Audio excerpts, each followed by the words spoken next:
اترك مسافة كافية بينك وبين الآخرين.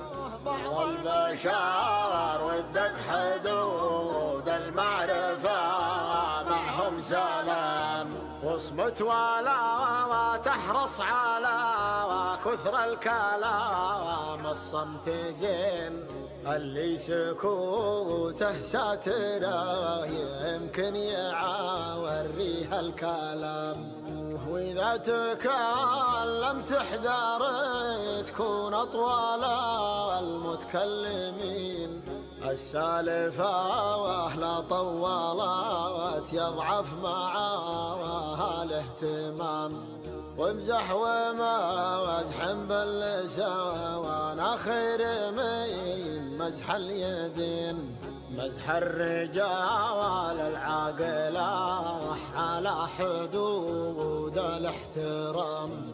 واضحك ولا تضحك برفع الصوت، رفع الصوت شيء من الآداب والذوق عند الضحك يحكم بابتسام.